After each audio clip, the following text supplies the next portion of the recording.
What is the best movie you've seen this year so far? Oh man. If you had to pick one to like spotlight, like, wow, I saw this year. It doesn't matter what year it came out. You just saw it this year that you were like, that was really good. Boom, I got it. Dinner in America. Oh. Dinner in America. Have you heard of that movie? I've heard of Breakfast in America. Yeah. Take a look at my girlfriend. But yeah. I mean, I've heard of it, but I don't know anything about it. Oh man, you should see it. Like sincerely, it is a really, really good movie.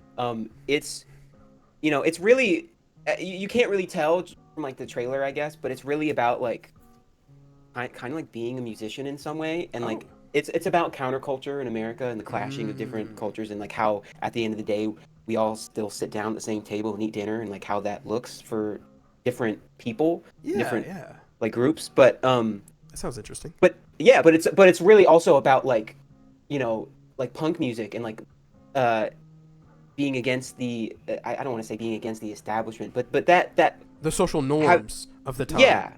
Yeah, and like and how people repress things, and like how that comes out in their music, and how they express themselves, and like kind of what it means to be an American in like a bad way, but by showing the humanity of it.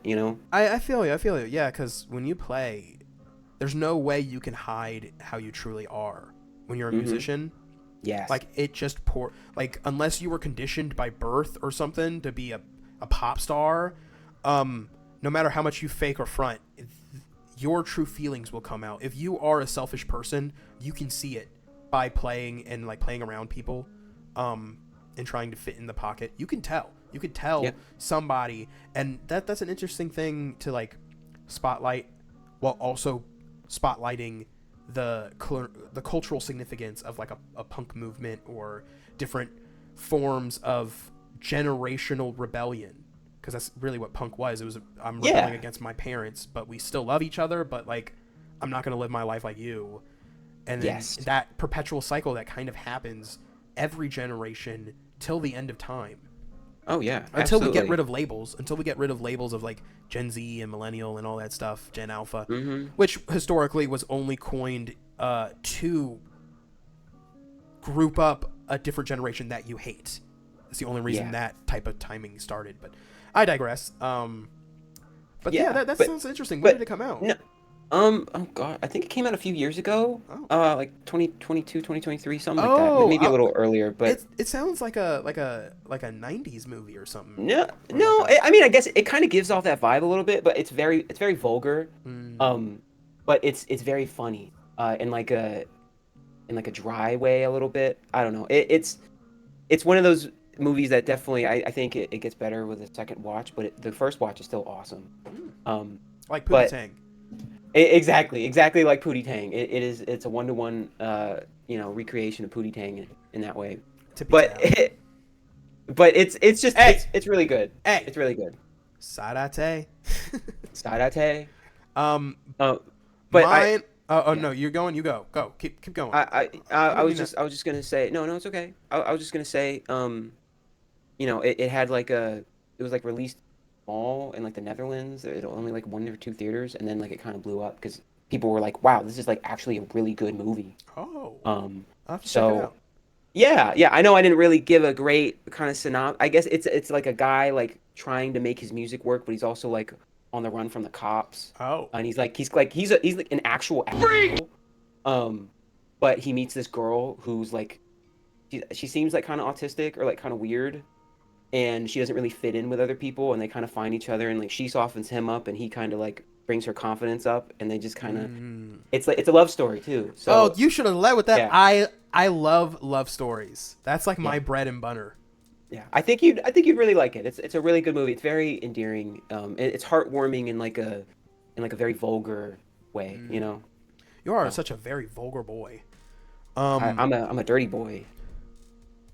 I almost you thought I was gonna wiggle my tongue. You thought I was gonna do that. And I thought about it for a second. For mine, I haven't watched a lot of movies, but I have watched a lot during specifically Halloween. Because, my girl loves what girl doesn't love horror movies, and I haven't seen any of them. So we were like running through some. We saw quite a bunch of them. Shutter Island, 28 Days at Night, all that stuff. But I think the best one of this season that I have seen was Cabin in the Woods. Really? Because when it first came out, obviously they marketed like, oh, it's a regular horror movie. And then people saw it, and I couldn't stop hearing about, no, you don't get it. It's a horror movie, but it's not really a horror movie. Right. And then I was like, oh, that's dumb that is like the ending. You know what I mean? Like, oh, that's the trick. Like it's a big twist. Yeah. And so I never watched because I'm like, oh, that's stupid, whatever. Because stupid people were talking about how crazy of a twist it was. So I'm like, obviously, if a stupid person talks about how good a twist is, it's not a good twist. They're just stupid. But, and then I finally sat down. I was like, all right, let's watch it. And I didn't know that they like start the movie off. It's not a secret at all that it's like an underground facility. Yeah. Like they just go for it. And I was like, oh. So then I sat up in my chair. I'm like, okay, so let's see how this actually plays out. Because, okay. I thought it was going to be something completely different. Gotcha. I'm surprised in a good way. And when I watched it and all the stereotypes happened and they had explanations for the stereotypes because they're doing it on purpose. And then the stoner guy like doesn't die first.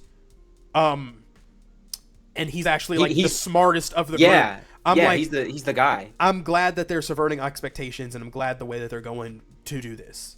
You know what I mean? Yeah. No, absolutely. I really liked that movie when I saw it, and then I didn't really like the ending. I thought it was okay. Talk about. I thought it was okay. I rewatched it not too long ago, and I was like, it's like, what else could they do without changing the movie completely? You know? After all hell breaks loose, it's like, okay, how the hell are you going to wrap this up? Yeah. And it's like, oh, I feel like that's the only way they could have wrapped it up. Yeah. But no, I completely agree.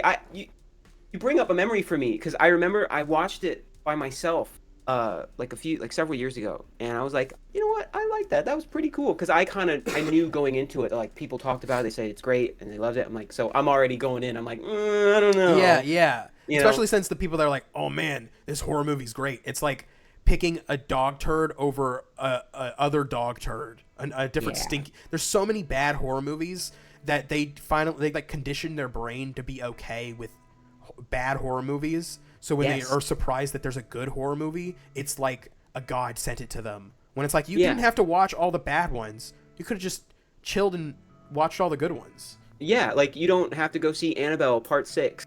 Like that's not a movie you should watch. There's so many other good movies out there. I feel like if you watched all of the Annabelle trilogy, quadruple G, how many movies are there?